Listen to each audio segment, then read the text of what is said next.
This is an example of a medullary carcinoma of the thyroid.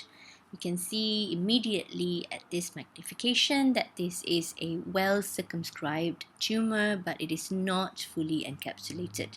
So this is a lesion here delineated by my arrow, and here is a rim of residual thyroid parenchyma. So let's just zoom in at the thyroid parenchyma first to see that these are indeed fairly normal, variably sized follicles containing colloid lined by a single layer of thyroid follicular epithelial cells. The lesion itself, you can see immediately, is quite cellular, evidenced by this sort of bluish appearance that it imparts. It is arranged as sheets as well as anastomosing sort of patterns, and at the periphery we can also appreciate some nesting. And here you can see again, when I say it's well circumscribed but it's not encapsulated, that the edge of this tumor immediately sort of meets the residual thyroid follicles at the edge. So there is no fibrous capsule which separates the tumor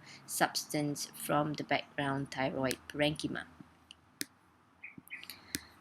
Many of these cells show sort of a spindled appearance. So spindled essentially means that the cells are much more elongated.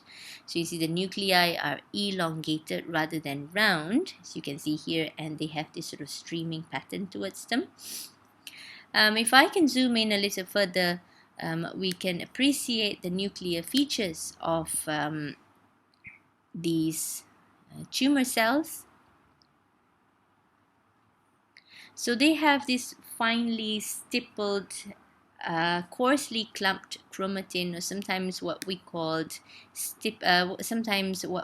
salt and pepper chromatin, which is characteristic of a neuroendocrine tumor. Medullary carcinoma is a form of a neuroendocrine tumor. It derives from the C cells of the thyroid, so they do not arise from thyroid follicular epithelial cells, and they have neuroendocrine differentiation, thus they have the features of neuroendocrine tumor. And that is also reflected if you do immunohistochemistry. Then you'll find that these tumor cells will be positive for calcitonin, as well as neuroendocrine markers such as chromogranin, but they will not be positive for thyroglobulin because they do not originate from the thyroid follicular epithelium. So as we move along again, you can see that they are quite monotonous, so they look rather the same. The cells do not possess much in way of pleomorphism. They do not have many mitotic activities, but what they do have is this pink substance in between the tumor cells, or in between the groups or clusters of tumor cells.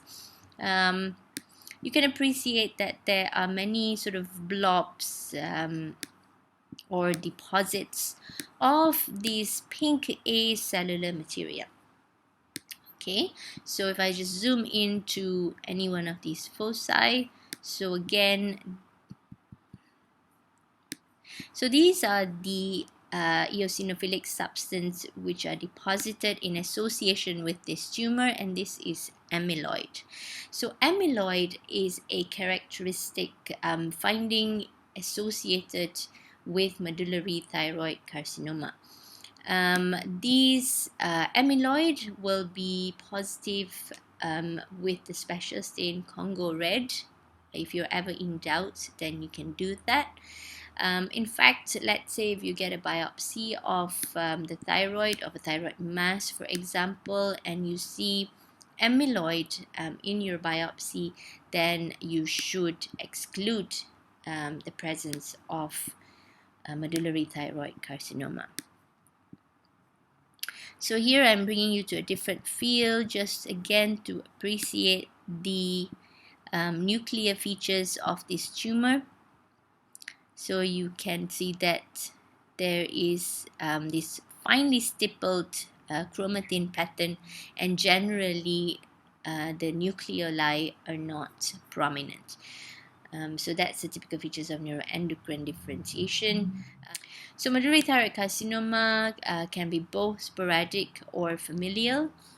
In this, sporadic cases are much more common, and the familial ones are associated with syndromes such as MEN2A and MEN2B. Sporadic ones are often well circumscribed and solitary like this, while the familial ones may be multiple. So this is medullary carcinoma of the thyroid.